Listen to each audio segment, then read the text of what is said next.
I bet you will never guess which is the older tree.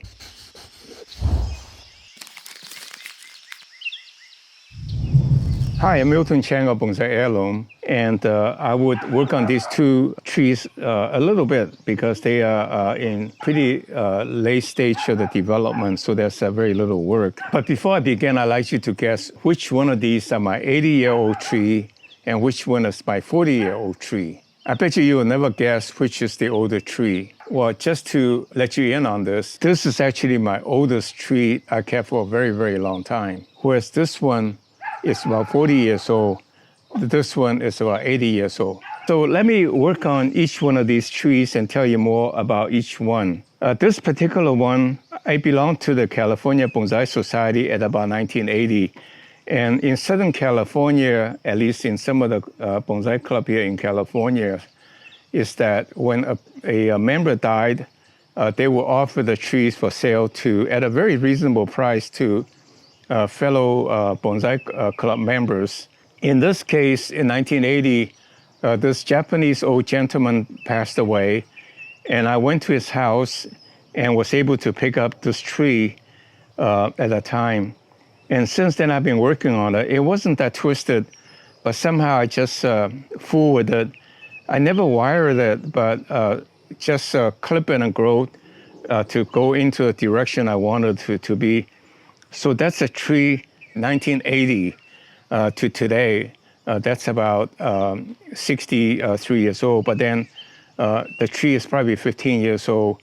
So altogether, it's about 80-year-old tree. You can see it's getting to be pretty nice. A lot of turning and twisting, a lot of interesting features. Now, this tree, on the other hand, was dug from my cousin's garden backyard. She was a faculty at the UC Irvine campus, and they had the campus housing. And when you retire, you have to move. And so she let me dig out this tree that was growing in her backyard. I suspect it was planted from a 5-gallon size Prostrata Juniper. Both are Prostrata Junipers. And so when I dug it, it's about, I would say 25 years old. And I had it about 20 years, so it's about 40 years old. And so this is a 40-year-old Prostrata Juniper. A couple of things I want to say about this. One is that when you plant a Prostrata Juniper in the garden where it gets a lot of water, it grows really, really fast. You see how big the trunk is? And whereas this one was put in a bonsai pot very early, as a rule, when you put a tree in a bonsai pot, it doesn't grow very much at all. I would say the trunk, when I got it, was about, I would say about like a thumb size. And so it grew quite a bit in 60 years, but still it's nothing close to anywhere close to that. And that reminds me in a bonsai museum in Yangzhou, where the fried rice is known, sort of, instead of saying just fried rice, they say Yangzhou fried rice. That's where it's famous for fried rice. I saw a juniper claimed to be from the Ming Dynasty, which is like 500 years old. I would say the trunk was no bigger than this. So again, I think the lesson is that if you want a tree to be thickened, that was an often asked question, how do I thicken the trunk of my bonsai? Is to take it out of the bonsai pot and put it in a growing pot and fertilize it well, and it will grow very fast. And if you want to go even faster, put it in the ground. Let me work on this tree first. First, that you notice there are these scale-like moss, which is not very desirable, and they're very difficult to get rid of. So you have to be pretty vigilant to get rid of them so they don't propagate. And in fact, you may want to remove a whole layer to start over again, because I really prefer this kind of a moss. But you can see it's almost impossible now to remove it. So I'll probably, after this demonstration, I'll just scrape off a whole layer on top and start over again by spreading my moss powder over it. So with that in mind then, this is a fairly late stage in the development, and this is springtime. So it's a good time to do a little bit of refining. And what I'll do is I do minimal amount of clipping, but mostly by pinching, and not so much wiring, because unless I want to have any significant change of design, I would not do wiring. But just to repeat what my process is, that imagine here's a trunk coming down, and you want a pad to be like this. And what you do is that you pinch, you imagine there's an imaginary profile over this, and the needles are growing into that, and you pinch off anything above that imaginary profile of the pad, and then eventually it will become that. So that's what I'll do. And after, I would say, at this late stage, I would say the pad will be formed pretty nicely in about a 3-month time frame. So you can see I'll just go around and clipping anything above the line, and then eventually everything will grow into that.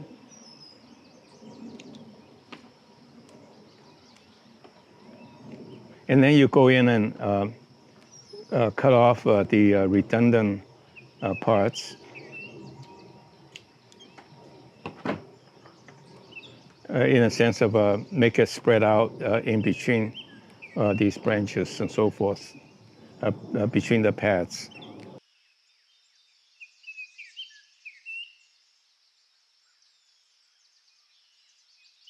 So let this be the apex, so you pinch a little bit off the stuff on the side. And then someday I can wire a little bit to push this one down. And so then you have the perfect pad at the right places. So at the end, as you're fine tuning, at the very end stage before the show, it's actually good to do a little bit of wiring, because then you can get the branch to exactly the right place. But in the meantime, during the training period, I prefer to use the clip and grow, because the tree is healthier and you have more design options. Just go around. Actually, essential part is pinch off the bottom, so all the needle will be pointing up. And for the same amount of energy, the needle would do a little bit better. Sometimes you want to hold on the branch so you don't pinch off more than you really wanted to. That is pretty much it. So that's a tree. I do not need to repot this, aside from scraping off the top and start the moss over again, because this is have the root pruning netting underneath of it.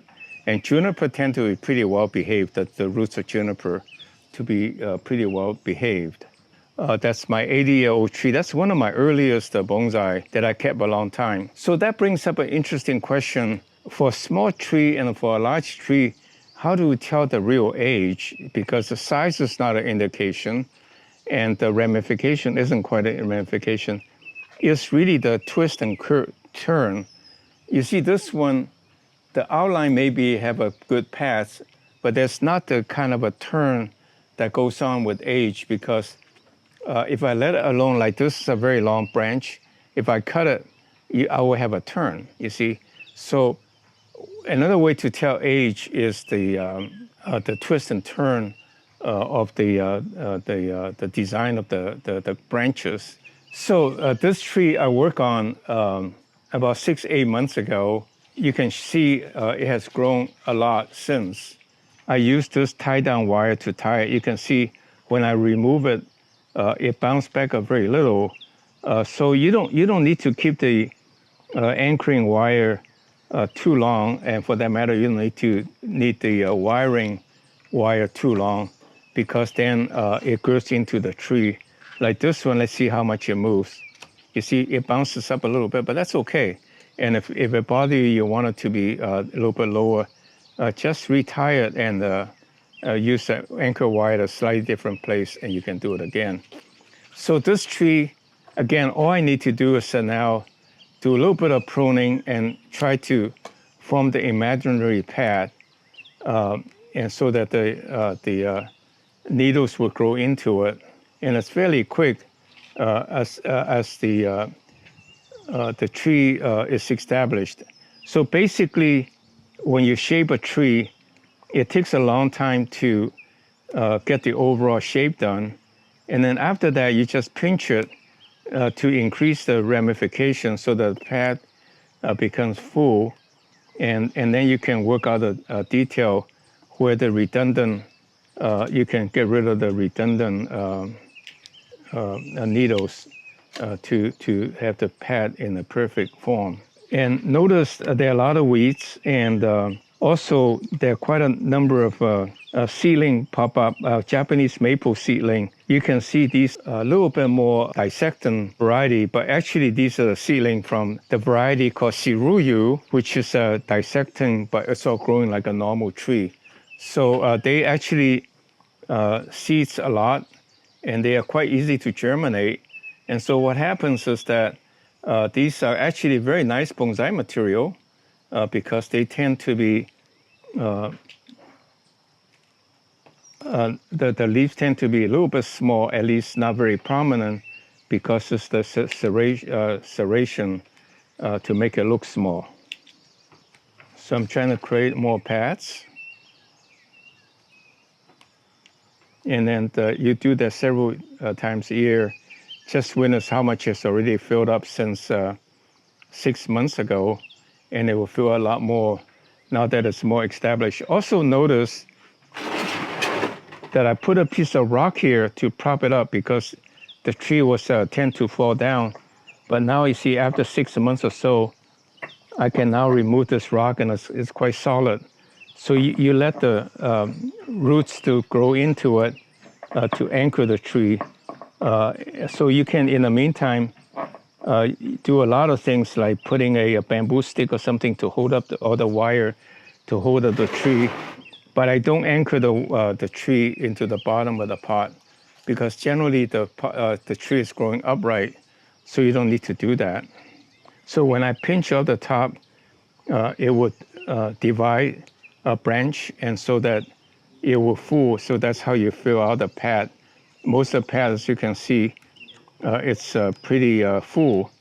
And I try to provide a good balance between totally covered with the foliage to hide the silhouette of the branch versus just pinch enough to have a nice green pads, but still have the silhouette to look at the branch, the shape of the branch to look at. The other thing you can do is also cheat a little bit by clipping. And generally, as it gets closer to the show, it's not desirable to do the clipping because you will have brown tips. But on the other hand, I'm not showing the tree, and it's a lot quicker if I do the little bit of clipping, and then the new growth will soon cover the brown spot.